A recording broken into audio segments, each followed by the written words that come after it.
Olá, graça e paz da parte do nosso Senhor e Salvador Jesus Cristo.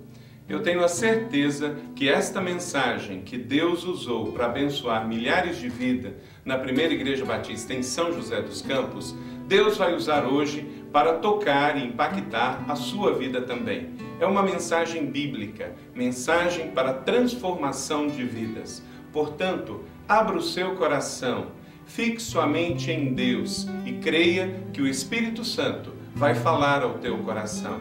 Ele vai encorajar, ele vai trazer fé, trazer esperança para a sua vida e certamente que após ouvir esta palavra, Deus irá transformar a sua vida e a sua família. Ele vai trazer algo da parte dele para o seu coração, enchendo a sua vida de fé, de esperança e de amor. Vamos orar. Senhor nosso Deus, bendito Pai, obrigado por cada amigo, irmão e irmã que está aqui. Deus, abençoe que esta palavra possa trazer vida e paz ao coração dos meus amigos e irmãos. Que esta palavra não volte vazia e que o Senhor, pela tua graça, faça com que esta mensagem possa ser agente de transformação de todos os meus amigos. Nós oramos com fé no nome que é sobre todo o nome, Jesus Cristo, nosso Senhor e Salvador. Amém. Eu estou feliz nessa manhã porque Jesus está aqui. Um prazer poder voltar aqui à casa. E desta vez eu trouxe a minha esposa. Eu queria que ela ficasse de pé, por favor. Está ali à esquerda, ao lado da Maneila. E nós somos casados há 23 anos. Quando eu cheguei aqui ontem, o pastor disse: mas Deus foi muito bom com você, hein? Porque eu disse isso para ele em dezembro. Aí ele veio afora dessa vez, sabe? Mas Deus realmente é muito bom para conosco, não é? Nós temos 3 filhas. Uma o Senhor tomou para si quando ela estava com 4 meses, a Monique. Ela nasceu com síndrome de Down e passeou conosco, andou conosco aqui 4 meses, depois o Senhor resolveu levá-la. E temos a Samanta com 19 anos, a Thalita com 14. Todas duas parecem com o pai em tudo, vocês podem imaginar. Só a natureza da mãe que elas puxaram, entendeu? Mas Deus está tratando disso aí. Brincadeira. Mas é bom ter a Mônica aqui nessa manhã. E muito bom estar com você. Nós vamos falar hoje sobre prosperando no deserto. E eu quero convidá-lo a se colocar de pé. Nós vamos abrir a palavra de Deus no livro de Mateus, capítulo 14, verso 13 em diante. Mateus capítulo 14, verso 13 em diante.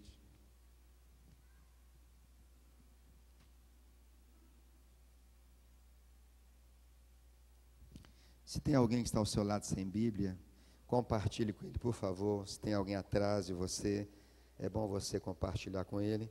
E se tem um crente ao seu lado, fala com ele assim: olha, vou te dar uma carona aqui, mas lembra de uma coisa, que crente, ele tem Bíblia e traz Bíblia para a igreja. Amém? Graças a Deus, né? Mateus capítulo 14. Diz assim a palavra de Deus. E Jesus, ouvindo isso, retirou-se dali num barco para um lugar deserto, apartado, e sabendo o povo, seguiu ao pé desde as cidades. E Jesus, saindo, viu uma grande multidão, possuído de íntima compaixão para com ela, curou seus enfermos. Sendo chegada a tarde, os seus discípulos aproximaram-se dele, dizendo: o lugar é deserto, e a hora é avançada. Despede a multidão para que vão pelas aldeias e comprem comida para si. Jesus, porém, lhe disse: não é mister que vão, dai-lhes vós mesmo de comer. Então eles lhe disseram: não temos aqui senão 5 pães e 2 peixes. E ele lhe disse: trazei-mos aqui. E tendo mandado que a multidão se assentasse sobre a erva, tomou 5 pães e os 2 peixes, e erguendo os olhos aos céus, abençoou, e partindo os pães, deu aos discípulos, e os discípulos à multidão. E comeram todos, saciaram-se, e levantaram dos pedaços que sobejaram 12 cestos cheios. E os que comeram foram quase 5.000 homens, além das mulheres e crianças. Quero chamar a sua atenção para o verso 15, que diz: e sendo chegada a tarde, Os seus discípulos aproximaram-se dele, dizendo: o lugar é deserto e a hora é avançada. Verso 20 e 21.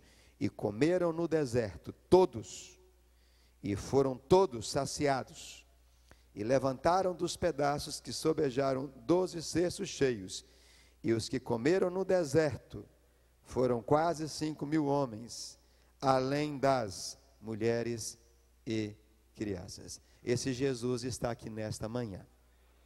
Nosso Deus e Pai, nós louvamos o Teu nome pela fidelidade da Tua palavra, e queremos estar aos pés do Senhor neste momento, para aprender do Senhor. Fale conosco, Senhor. Prenda a nossa mente a Tua palavra, Senhor, no nome de Jesus.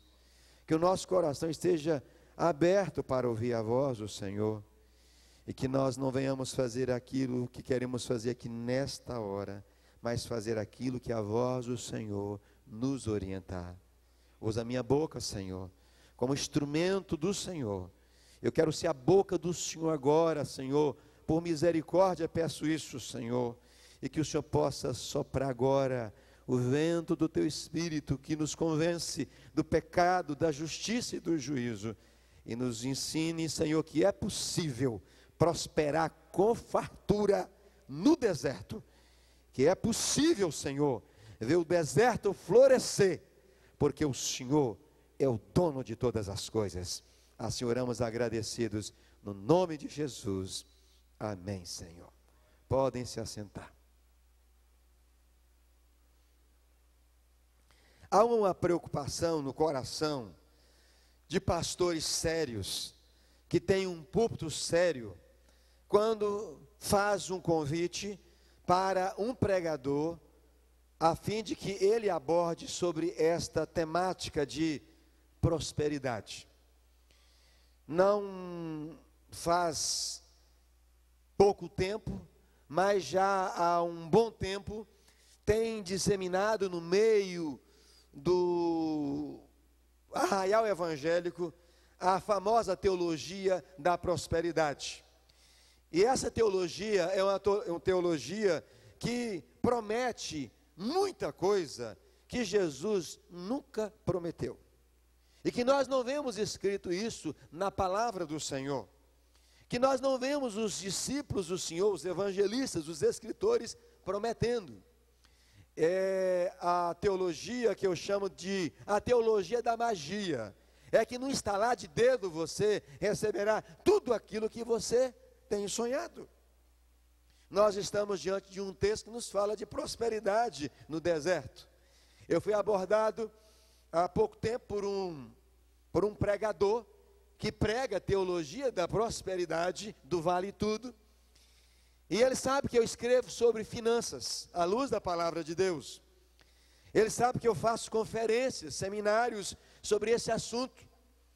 E quando ele encontrou comigo, num tom de ironia, ele disse assim: já que você fala sobre dinheiro e escreve sobre dinheiro, defina-me o que é a prosperidade.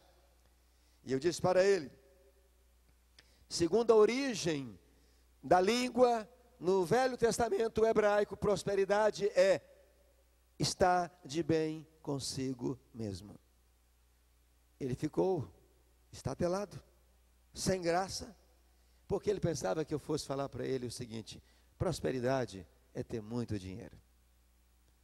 Prosperidade é ter muitos carros, é ter as melhores e as casas mais lindas dos condomínios mais valiosos da nossa nação. Mas ele ficou surpreendido quando eu disse: prosperidade é estar de bem consigo mesmo. Outra pessoa definiu que prosperidade é a graça de não conhecer a miséria. Quando eu conheço a graça de Deus, eu sou uma pessoa próspera. Porque quando Jesus entra na minha vida, eu ganhei a pérola do grande preço. Eu ganhei o bem maior. Por isso que o Senhor Jesus disse: sem mim nada podeis fazer. Ou seja, quer prosperidade? tenha Jesus na sua vida como seu Salvador e como Senhor, e como seu Senhor, você é uma pessoa próspera. E o apóstolo Paulo, escrevendo aos Filipenses, ele disse: tudo posso naquele que me fortalece. Querido, isso é prosperidade. Tudo, ele não diz algumas coisas, tudo posso naquele que me fortalece. E o salmista Davi, ele poetizou de maneira linda no Salmo 23, o Senhor é o meu pastor, e nada me faltará.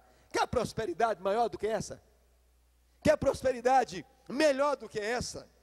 E esse texto que nós acabamos de ler, ele nos fala que é possível nós sermos prósperos, não obstante estarmos passando por desertos.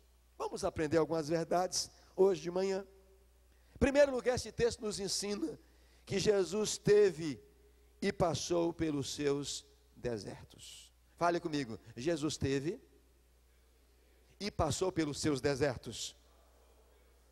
Verso 13 diz que ele retirou-se. Olha só o que está escrito aí. E Jesus, ouvindo isso, o que é que ele ouviu? Ele havia recebido a notícia trágica. Uma pessoa que ele amava muito. Um homem que ele diz que dentre os filhos de mulher não houve um homem maior do que ele, João Batista. Haviam cortado a cabeça de João Batista. Jesus então, quando ouve aquela notícia, ele fica muito triste e ele se retira, ele quer estar sozinho.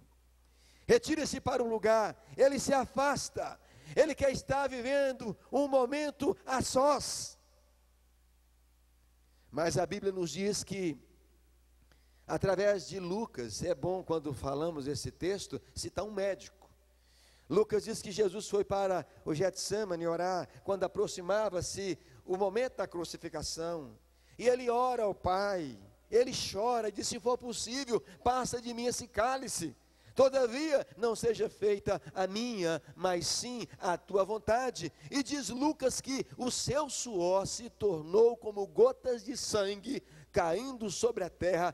Tal era a agonia que Jesus estava vivendo. Que deserto! A Bíblia nos fala de um outro deserto, e na minha visão, e penso que de todos os homens de Deus, foi o maior deserto que Jesus passou. Ele teve que ir à cruz por mim e por você. E lá na cruz, ele brada: Eloi, Eloi, lama sabachthani, Deus meu, por que me desamparaste? Quando nós pensamos em deserto, nós pensamos de que nós somos abandonados. Paulo diz: todo mundo me abandonou, só Lucas ficou comigo. Há uma palavra de esperança de Deus para você nessa manhã. Quando todo mundo abandonar você, pode ser até seu pai e sua mãe, o Senhor te acolherá. Há sempre um Lucas que Deus levanta para estar no nosso caminho. Jesus está sozinho, diz: Deus meu, por que me desamparaste? E diz a palavra que ele ali, naquele deserto, desprezado por todos, ele recebe sobre si os nossos pecados para obter a sua maior conquista. É no maior deserto que nós conseguimos a nossa maior conquista. Você pode dizer amém? Jesus, ele passa por aquele deserto. Mas Marcos também, ele escreve a respeito, como Lucas e Mateus, desse deserto aqui que Jesus se direciona para ele. Ele vai para um deserto. A multidão, segundo, a multidão vivia também com seus desertos. Verso 14 diz: viu Jesus uma grande multidão de enfermos. Elas sabem que Jesus vai para o deserto. A notícia escapa, elas correm para o deserto. Jesus vê uma grande multidão de enfermos. Mateus declina essas enfermidades, que era o deserto daquelas pessoas. Você lê em Mateus 15, 29 a 31, Mateus diz que as multidões que chegavam eram coxos, aleijados, cegos, mudos e outros muitos. Detalhe, trazidos por outras multidões. Multidões trazendo, multidões vivendo um grande deserto. E diz a palavra: e todos que chegaram com seus desertos os seus desertos foram dissipados, porque Jesus os curou. Só quem sabe o que é o deserto da doença, da enfermidade, é quem está com ela ou quem já passou por ela. Ninguém sabe o que é um deserto de uma enfermidade se você nunca passou por esse deserto. Falar em deserto de enfermidade é pensar em cama, remédios, dores, solidão, abandono daquelas pessoas que diziam que nos amavam, desânimo, depressão, vontade de sair voando por aí, como diz o salmista. Ah, se eu pudesse voar como uma pomba, como o Elias entrou dentro de uma caverna. Só quem sabe é quem já passou. Os discípulos estavam no deserto, o verso 15 diz: ao cair da tarde, vieram os seus discípulos, e eles disseram, o lugar é deserto. Novidade. Estavam no deserto, mas eles estavam no deserto também com o deserto deles, e eles dizem, a hora avança galopantemente, Senhor, nós não temos comida aqui. Eles estavam no pacote. Eles não tinham comida e a hora já era avançada. E eles vão até Jesus e falam, nós não temos senão 5 pães e 2 peixinhos. E detalhe, não eram deles, era de um menino. Você sabe o que é ficar sem comer? Sabe o que é tentar enganar o estômago com farinha e açúcar? Ou fazer um jejum, entre aspas, porque você não tem nada para comer em casa? Queridos, esses amados estavam ali no deserto sem comida. Todavia, pasmem, eles estavam no deserto, mas diante daquele que podia transformar o deserto em um manancial de águas. Eles esqueceram disso. Estavam no deserto, diante do homem que podia mudar todo o curso e toda a história do deserto. Eles esqueceram dessa verdade, como muitos de nós. Passando por um deserto, seja ele qual for, nós esquecemos, o meu socorro vem do Senhor que fez o céu e a terra. Aonde fica tudo posso naquele que me fortalece, a coisa aperta, pulamos. Certa vez o ex-presidente Fernando Henrique Cardoso, ao ser interrogado sobre o que faria se vivesse com o salário mínimo, ele respondeu, eu daria um tiro no ouvido. Ouvi de um ex-senador que 60 milhões de brasileiros vivem com menos da metade do salário mínimo. E é uma pesquisa que afirma que quase 1,3 bilhões de pessoas vivem com menos de $1 por dia. O que é quase 1 bilhão não consegue suprir suas necessidades básicas de alimentos. Terceiro, Jesus no deserto nos dá algumas dicas valiosas. Versos 14 a 16, versos 19 ao 21. Primeira dica que ele nos dá é o que nós devemos praticar ou entender e perceber no deserto. Primeiro, no deserto árido é que prosperamos. Fale comigo. No deserto árido é que prosperamos. Só vocês. Olha a palavra, viu uma grande multidão e compadeceu-se dela e curou seus enfermos. No deserto. No deserto árido é que prosperamos. Diga comigo, prosperarei em qualquer deserto que tiver que enfrentar, em nome de Jesus. Segunda dica, quanto maior for o deserto, maior será a prosperidade. Diga comigo, quanto maior for o deserto, maior será a prosperidade. Verso 14, uma grande multidão no deserto, e ele os curou. Manda que a multidão se assenta, depois parte os pães, dá-lhe primeiro aos discípulos, e os discípulos às multidões. Quanto maior for o deserto, maior será a prosperidade. Terceiro, deserto com Jesus é sinal de suprimento total e abundância total. Fale comigo, deserto com Jesus é sinal de suprimento total,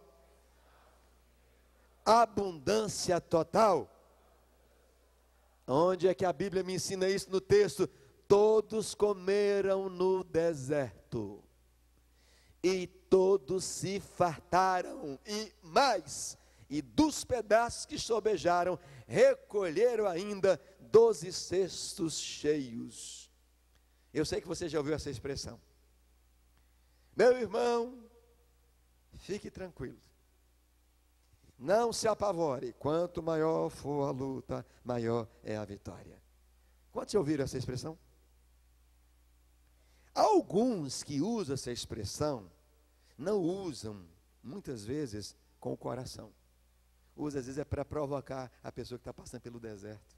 A pessoa já está sofrendo. Meu amado, descanse, porque ele não está passando pelo deserto. Mas sabe de uma coisa? A pessoa que está passando pelo deserto e ouve essa expressão, recebe com fé no nome de Jesus, porque isso é verdade. Quanto maior é a luta, maior é a vitória. Mas às vezes deixamos de passar esta verdade. Ela escapa, e a prosperidade escapa, porque nós não cremos. A pessoa fala com ironia, e nós recebemos como se fosse um chavão. Não é um chavão, é palavra de Deus. A maior luta que Jesus travou foi quando ele teve que ir para a cruz. E na cruz, no seu maior deserto, ele conquistou a sua maior vitória. Assim será comigo e com você, em o nome de Jesus. Quarto lugar, tipos de desertos que Jesus transforma em mananciais de águas. Primeiro, o deserto físico.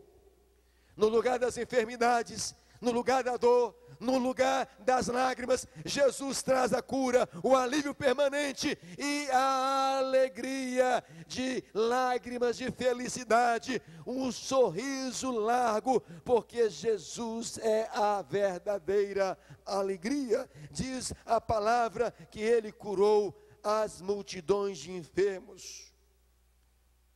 Segundo, material, a área material, no lugar da escassez, da penúria, 5 pães mais 2 peixinhos, só 5.000 homens comem. Vamos colocar aqui por baixo, 5.000 mulheres e 5.000 crianças. Quando o pastor falou aqui agora há pouco, estamos tendo aqui 700, e eu ouvi de um irmão, quase 800 crianças. Eu nem sei quanta gente tinha aqui nesse lugar. Homens quase 5.000, mulheres, eu não tenho ideia. Tudo aqui é chutômetro. Vamos colocar 5.000 crianças por baixo.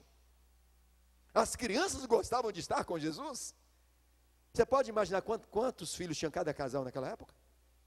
Hoje é 1, 2.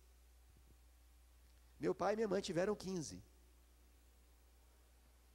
Prosperidade, irmãos. Filhos são flechas. Chegam, abençoam a nossa vida, mas depois vão. E se você cultivou com eles uma boa amizade, vão e voltam, vão e voltam. Mas são bênção de Deus, são herança do Senhor. Meu pai e minha mãe com muita saúde, prosperidade, graças a Deus. Queridos, a fartura, a bonança chega com força total. Quando Jesus está no deserto conosco, mananciais de águas são transformados, aparecem na vida daqueles que amam ao Senhor.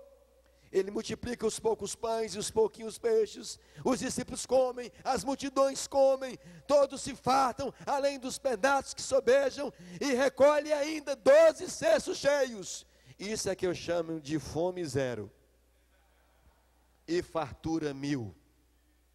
Aqui está a fome zero.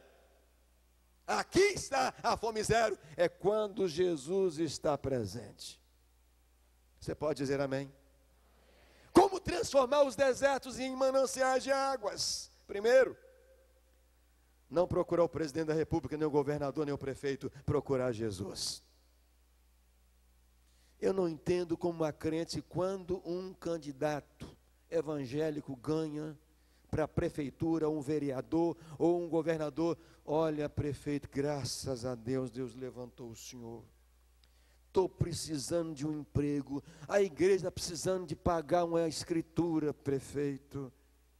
Não precisamos disso. Jesus tem tudo aquilo que precisamos, louvado seja o seu santo nome. Esse negócio de dizer, que bom, olha, meu filho vai fazer um concurso, dá uma forcinha lá. Sabe o que esse crente está induzindo ao prefeito, ou ao governador, ou ao senador? Se no concurso 100 forem aprovados, e meu filho ficar no 101, 102, 110, tira o 100º, encaixe meu filho. Isto é pecado. Quem ficou aprovado porque estudou melhor do que o seu filho, do que o meu filho? Não precisamos disso. Somos a imagem e semelhança do Senhor Jesus. As multidões, sabendo que Jesus estava no deserto, mesmo com a dor na alma, porque estava vivendo um deserto, foram atrás de Jesus, porque sabia que mesmo Jesus no deserto, Ele transforma o deserto em mananciais de água. Procura Jesus. Segundo, eles acreditam em Jesus. Se você não tem fé para ver as maravilhas de Jesus, querido, não seja um estorvo para aquele que quer crer em Jesus. Tem gente que certamente, a igreja, o pastor Carlito sabe disso, só muda de pastor e de igreja, ou de nome, ou placa, mas é a mesma coisa. Quando um pastor sonha com algo grande, tem aquele que fala assim, pastor ficou louco. Como ele comentou aqui da área que vocês compraram. 200 mil metros, estupidez, área para fazer um shopping. Quem sabe Deus está levantando essa igreja para construir o primeiro shopping ao lado do templo em nome de Jesus. As seitas aí, que ao lado de um lindo templo que eles fazem, até com ouro. Tem em cima do templo algo lá de ouro, que eles fazem uma imagem lá de ouro. E alguns templos que é só para serem visitados, não é para ter culto não. Só para serem visitados. Eles gastam uma fortuna. E ao lado do templo, quadra de futebol, lugares para você fazer comida. Mas, queridos, não apareceu ainda uma igreja que fez um shopping. A mulherada adora. Só que a igreja que fizer o primeiro shopping, vai ter uma norma nessa igreja. Primeiro adora a Deus, e os cartões de crédito vão ser consagrados, e depois vocês de ofertarem ao Senhor, e devolver o dízimo, aí vocês irão para o shopping, porque se vocês não ofertarem ao Senhor, e não devolverem o dízimo do Senhor, quando entrar no shopping, que Deus mandou a igreja construir, e for passar o cartão, está bloqueado. Terceiro lugar, obedecer a Jesus, aprendendo a ofertar no deserto. Obedecer a Jesus, aprendendo a ofertar no deserto. Jesus diz para eles, dai-lhes vós mesmos de comer. Complicado. Para um bom grupo de pessoas, e eu posso falar isso aqui porque é uma área que eu trabalho e visito toda semana igrejas diferentes. Ofertar para uma boa fatia da igreja de Jesus na face da terra é complicado. Quando as coisas estão bem, quando o salário está em dia, quando o governo paga em dia, quando houve um aumento suculento, quando houve uma promoção, para muitos é complicado, porque até dizem, eu já dou 10%. Só o meu dízimo. Expressões totalmente erradas. O meu dízimo. Eu não tenho dízimo. E nem você. O dízimo é santo ao Senhor, o dízimo é dele. Eu devolvo, consagro o dízimo ao Senhor. Só o meu dízimo vai dar para pagar 20% da receita da igreja. Só o meu, querido. Para com isso. Não, porque lá na igreja ninguém ganha o que eu ganho. O meu dízimo é o maior. Querido, tem sonho maior, no tema do livro do seu pastor. Muito obrigado. Sonho maior, mas não tem dízimo maior. Dízimo é dízimo, de 1 milhão ou de R$1. O que Deus pesa é fidelidade.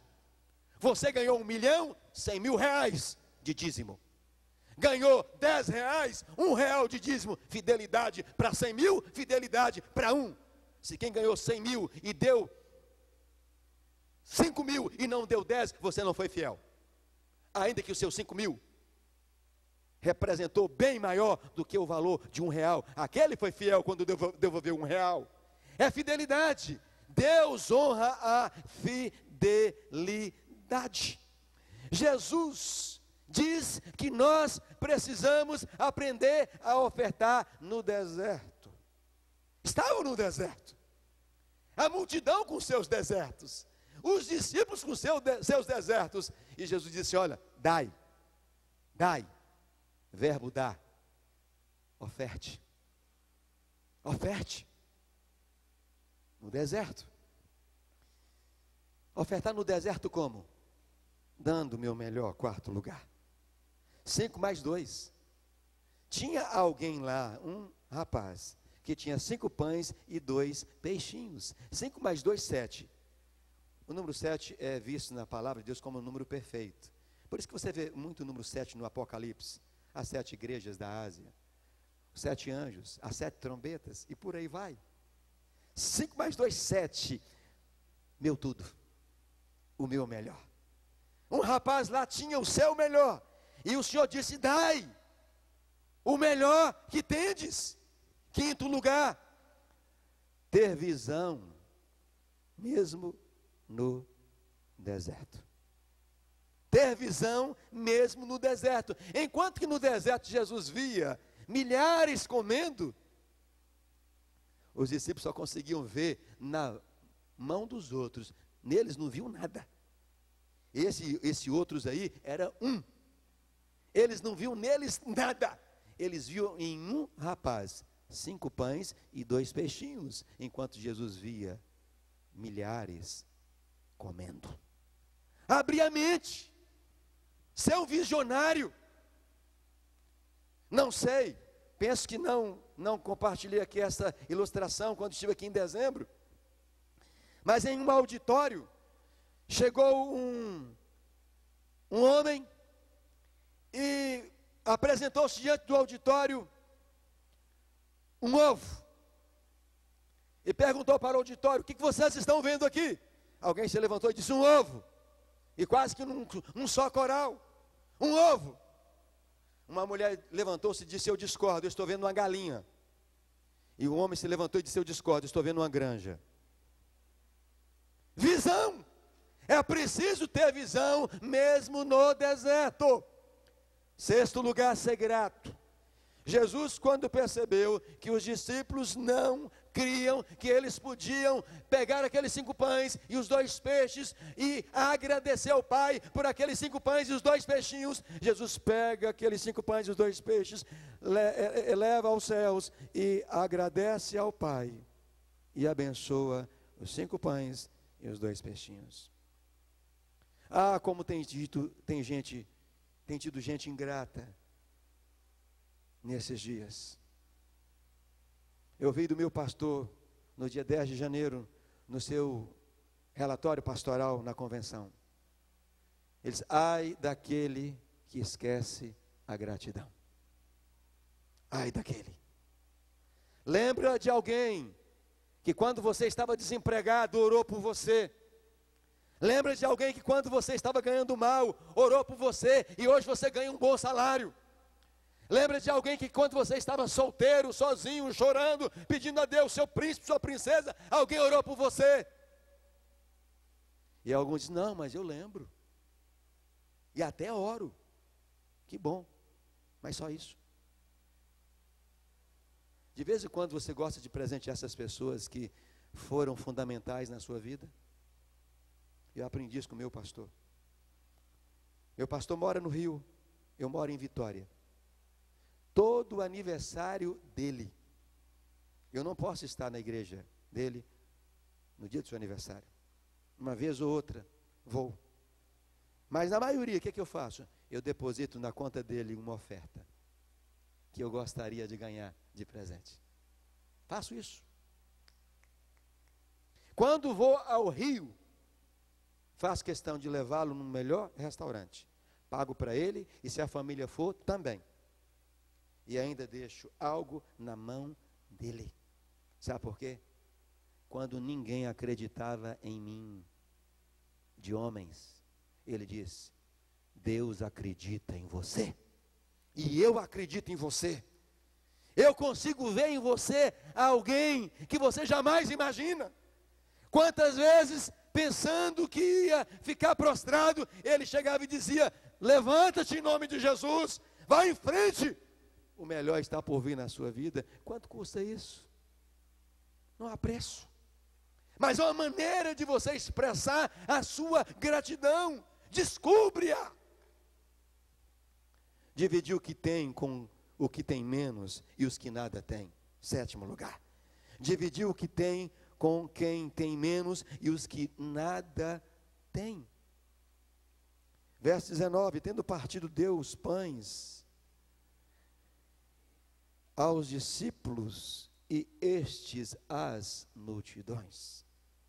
Olha o princípio aqui. Quando Deus começa a prosperar a minha vida, eu preciso aprender a dividir com os que têm pouco e os que nada têm. Mas muitos acham que o fato de Deus estar prosperando a vida dele, a vida dela, é para que ele possa estar só guardando, especialmente nesses dias, porque os dias são difíceis. Os dias sempre foram difíceis, querido. Jesus não nos escondeu essa verdade. Ele disse: no mundo tereis aflições, tende bom ânimo, eu venci o mundo. É preciso entender esta verdade. Meus amados, o que acontece quando oferto a Deus no deserto? Primeiro, eu vou prosperar. Fale comigo: eu vou prosperar. Desse jeito, meu Jesus. Como é que vocês falaram? Eu vou prosperar. Vamos falar profetizando esta vitória nossa em nome de Jesus. Eu vou prosperar. Esta é a primeira lição que eu aprendo, o que acontece quando oferto a Deus no deserto. Quantos aqui já tiveram oportunidade de fazer uma oferta do seu melhor para Deus, quando as vacas estavam magérrimas? Levanta a sua mão. Engraçado, você está aqui hoje de manhã bonito, cheiroso. O que aconteceu? O deserto transformou-se em manancial de água, não foi verdade? É palavra de Deus. É bênção de Deus. Quantas pessoas que estão com negócios amarrados há anos, querem vender uma propriedade e ninguém oferece nada. E quando oferece, diz assim: cara, você aceita porco, leitoa, aceita e no negócio, eu tenho um carro usado, e, espera aí, e até humilha a sua propriedade. E sabe por que ela está amarrada? Porque sua mão, você permitiu Satanás amarrar sua mão para não dar para Deus. Aprenda a ofertar no deserto. Vou fazer uma oferta de sacrifício, e a água fluirá para a glória do nome do Senhor Jesus. Queridos, segundo lugar, serei canal de bênção para outros. Quando eu aprendo a ofertar no deserto, eu serei canal de bênção para outros. Diga comigo: serei canal de bênção para outros. Os que estão à minha volta, os discípulos foram abençoados, e eles abençoaram as multidões. Eu aprendi uma verdade e quero dividi-la com você. Se Deus tem lhe feito prosperar, não é mérito seu nem meu. Nós não somos nada. Nós não temos absolutamente nada. Tudo é dele. E para a glória dele. Não somos melhor do que ninguém nesta vida. A régua da vida comprovará esta verdade quando nós partirmos daqui. Pode-se comprar um caixão de 1 milhão de euros e o outro comprar um caixão de 100 reais.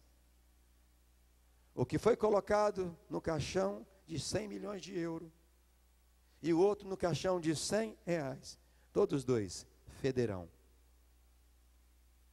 E os bichos chegarão. Não tem jeito.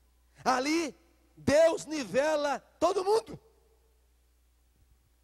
E quando eu estava degustando esse texto, eu aprendi uma coisa. Ninguém pode colocar, porque não tem, e se tivesse, Deus não permitiria, protetor para defuntos milionários contra os bichos e odor. Ou seguro contra ataques de setas e todos os tipos de inimigos esqueléticos elitizados. Não existe isso. E se tivesse, Deus não permitiria. Outra verdade é que a fartura tomará o lugar da escassez. Coisa linda. Fale comigo, a fartura tomará o lugar da escassez. Irmãos, as chuvas fartulentas regarão a terra, o deserto árido, a terra seca. Versos 20 e 21, que no deserto todos comeram e se fartaram. Mas há uma outra verdade que eu preciso entender nesse texto. É que mesmo estando num deserto, sem estar passando por ele, eu posso ser abençoado muito mais pelo meu Jesus. Onde é que eu vejo isso no texto? Está lá no meio daquela multidão, no deserto, um rapaz. Ele estava com a vida resolvida. O que ele tinha, dava para ele. É como você, o que você tem recebido de Deus, tem dado para você viver com a sua família. Não há problema nenhum. Mas o que acontece quando nós resolvemos ofertar ao Senhor, estando com a nossa vida em dia? Não falta o pão de cada dia, não falta a roupa, não falta o sapato. O que acontece quando eu resolvo ofertar com alegria também a Deus, porque nada tem me faltado? Aquele moço estava com o que ele precisava para viver.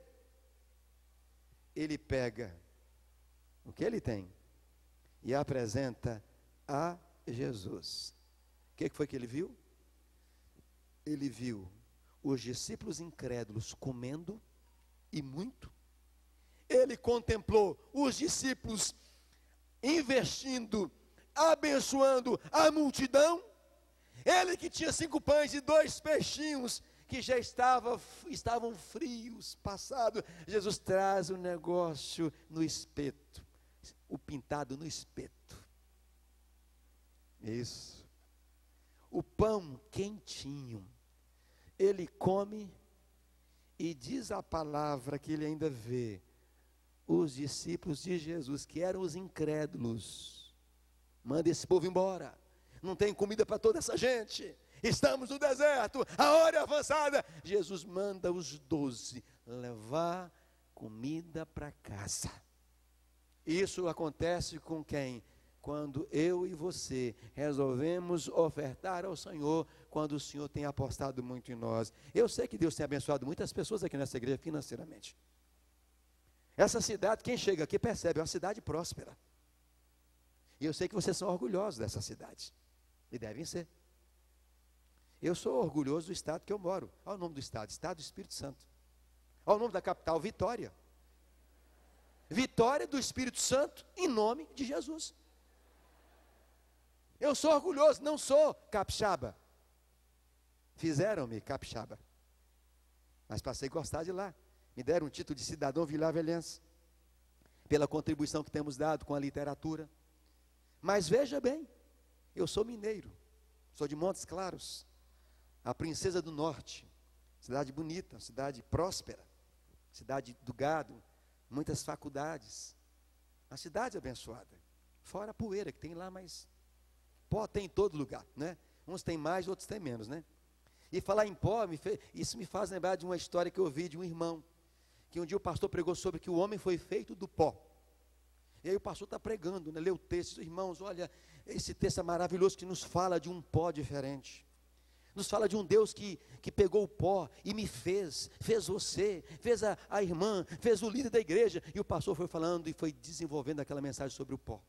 E no final o pastor fez o apelo e orou pela igreja, e depois que ele orou para a igreja, disse, para encerrar, antes da bênção, eu vou pedir que o irmão fulano de tal ore, agradecendo a Deus por este culto. Aí o irmãozinho levantou, um irmãozinho humilde, Deus, muito obrigado por essa mensagem que nós ouvimos nesta noite.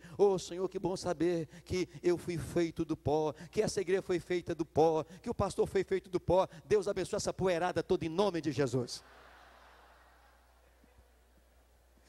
Ele entendeu a mensagem. Glórias a Deus. Você já experimentou o que é entregar seus 5 pães e seus 2 peixinhos a Jesus? Quando chegam manchetes estampadas, segura o freio de mão do seu dinheiro porque o momento é delicado. O que tem de crente guardando dízimo, guardando ofertas, ou às vezes o pastor pede uma oferta para um projeto, ele pega o dízimo e transforma em oferta. Querido, não faz um negócio desse não. Tem tanto pecado nessa atitude sua, se você está fazendo isso. Porque dízimo não é oferta, e oferta não é dízimo. Dízimo é dízimo, e oferta é oferta. E pegar um dízimo e transformá-lo em oferta, é você tentar enganar Deus. Você consegue fazer isso? Os meus olhos estão diante de todos. O Senhor é o Deus que tudo vê, tudo sabe, tudo conhece. Se existe um momento para você investir com toda a alegria no seu coração, é agora. Esse é o momento. Há um deserto assolando o planeta, mas você está com Jesus e nós estamos com Jesus, e nós aprendemos desde criança aquela música, com Cristo no barco tudo vai muito bem, vai muito bem, vai muito bem, com Cristo no barco tudo vai muito bem, e passa o temporal. Você crê nessa verdade? Com Cristo o deserto se transforma em manancial de águas. Você crê nisso? Diga aleluia. Esse é o momento de você apresentar o seu melhor para o Senhor. Eu tenho um colega chamado Luiz Carlos, pastor em Brasília.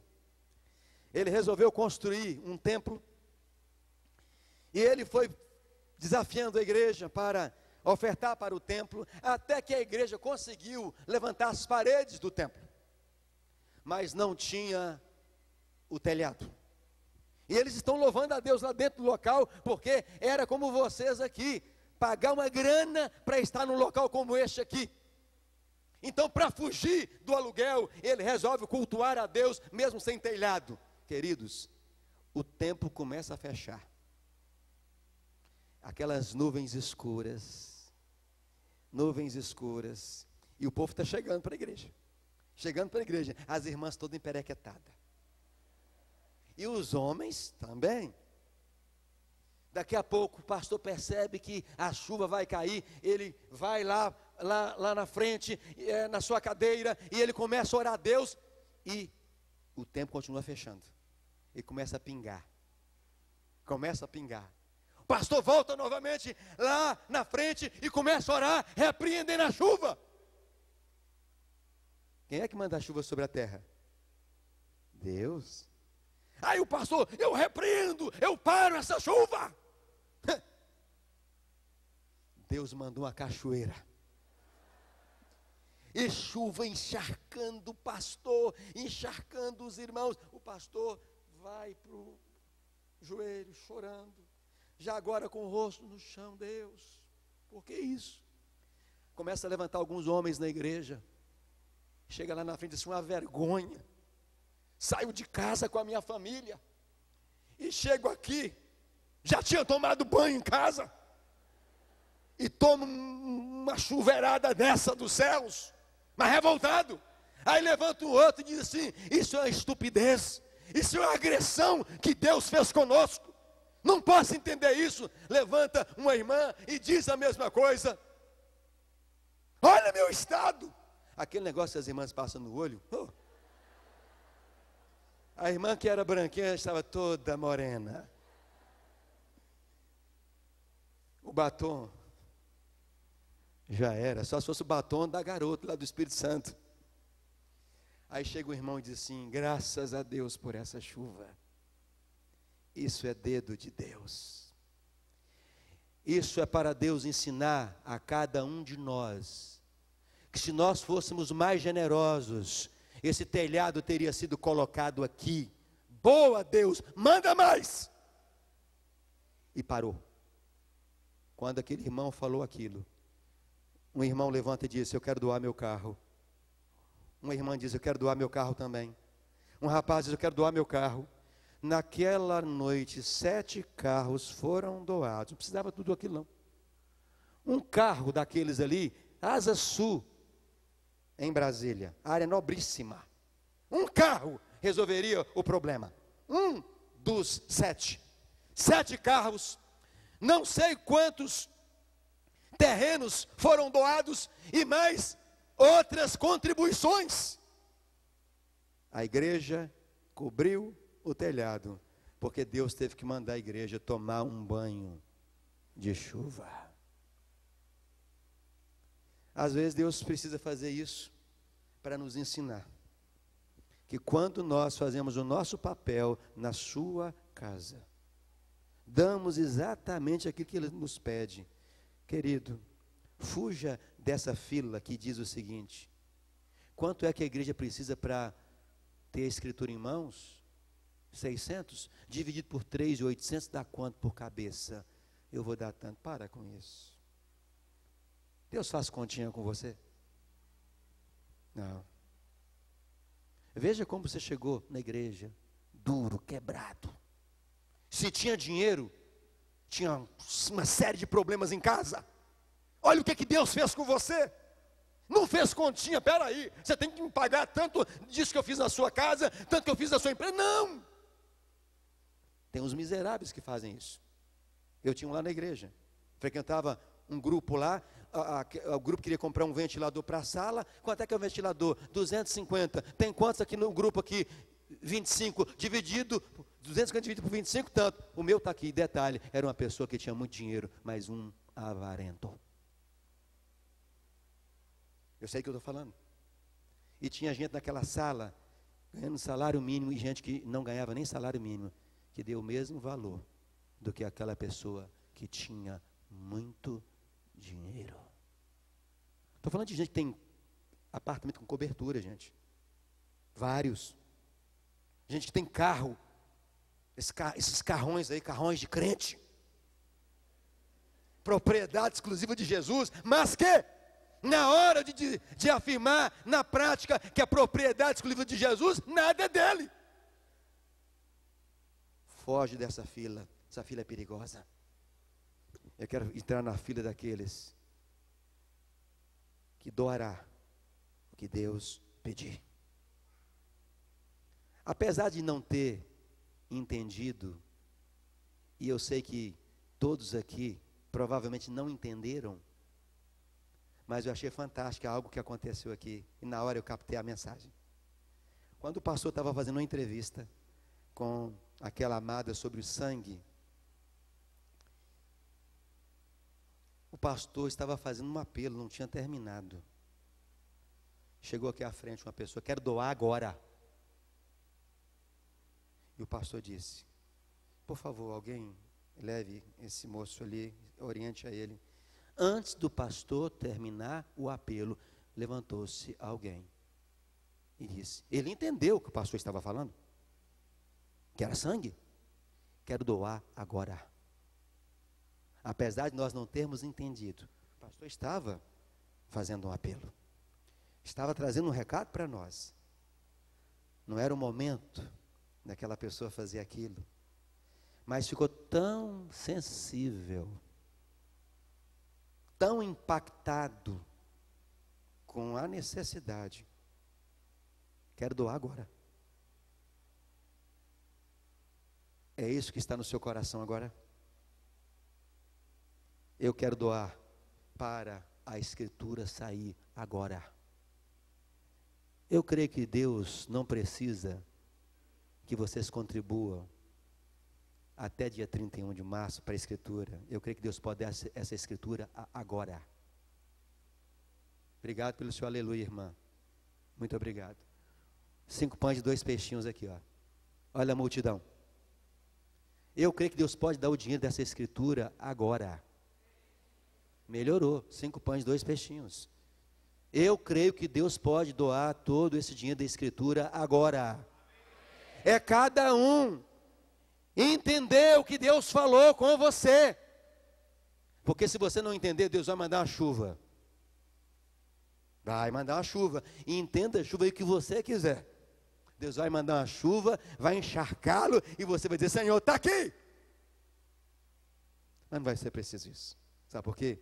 Uma outra chuva está sendo derramada aqui nessa manhã. É a palavra de Deus para dizer a você, a minha obra precisa, o dinheiro que está nas suas mãos pertence a mim. Por favor, e com muito amor, querido, querida, dê para Deus o seu melhor. Me impressiona em saber que o proprietário nem crente é. Família católica, e muito católica. Do valor, ele doou R$1 milhão. Você já deu uma oferta dessa para Deus? E detalhe, foi questionado pela família. Como é que você vai doar isso para uma igreja de crente? Mas doou. É alguém que ama dar. É por isso que deve ter outras propriedades iguais a essa ou maiores.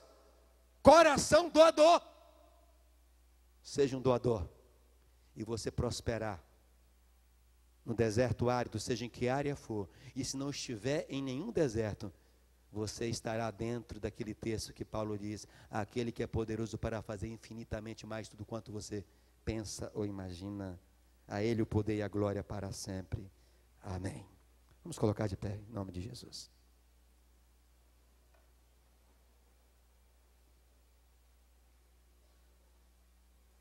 Se Deus me der uma oportunidade, próxima vez que eu vier aqui, eu quero contar para você.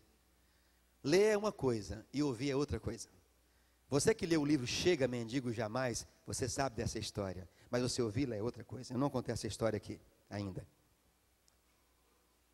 Mas numa manhã, com 40 pessoas presentes, 30 pessoas, 18 membros, 6 visitantes e 6 crianças. Eu passando por um momento difícil.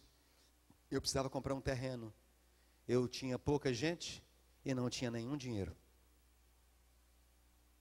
Olhe para mim e escute isso. Essa é a história que é a razão desses seminários no Brasil e no mundo. Esta é a razão desses livros escritos. Um pastor pregou mais de 2 horas sobre dar é viver. Para 18 membros da igreja, 6 visitantes, 6 crianças. Sabe o que entrou naquela manhã? Avaliado hoje, mais de R$500 mil. Estou falando de 18 membros. Visitantes, eu não os descarto não, eu contei sobre um aqui no primeiro culto. Visitantes são joias de Deus. Olha aí, ó, o dono da propriedade, o que ele doou para a igreja? Não é membro da igreja? Visitantes são pérolas de Deus, para nos ensinar como contribuir para a casa de Deus. Isso é um fato. O fato foi tão fantástico, que os presbiterianos batistas me insistiram para que eu escrevesse um livro. Ficaram no meu pé. Eu nunca tinha escrito livro nenhum. Tinha 5 anos que eu não escrevi uma carta para minha mãe. Escreve, você não vai dar conta de contar essa história. Ficaram impactados. Gente, queria que você pensasse nisso. 18 membros, 9 meses de igreja, 6 visitantes e 6 crianças. As pessoas foram levantando sem ninguém pedir nada e foram fazendo doações.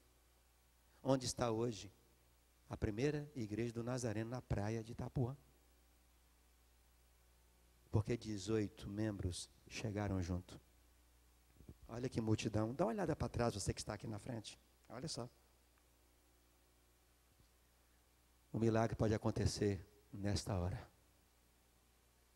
Quem abre o coração, abre o talão de cheque. Quem abre o coração, abre o cofre de Deus que está em suas mãos. Quem abre o coração, abre os celeiros de bens que Deus tem lhe dado. Não, Deus sabe que eu não tenho dinheiro, você tem bens. Faça como Barnabé, ele doou uma fazenda valiosa, Atos capítulo 4.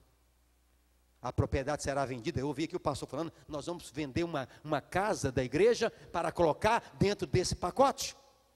Você pode pegar uma das casas de Deus que está na sua mão. Escrever, quero doar uma casa no valor tanto. Isso vai ser aplicado para isso aí. E o que sobrar, com certeza, o pastor vai amortizar o que ele puder fazer para essa obra em nome do Senhor Jesus. Todo esse dinheiro tem um propósito. Vocês têm um pastor sério, queridos. Um homem de Deus. Um homem íntegro. Um homem que tem sido um desafio tão grande para a igreja evangélica. E vocês já sabem, nos próximos dias vai estar viajando para o Cairo. Escolhido entre os 4 pastores do Brasil. Ele foi um dos escolhidos. Isso é um orgulho para vocês. Vamos aplaudir Jesus por isso, queridos?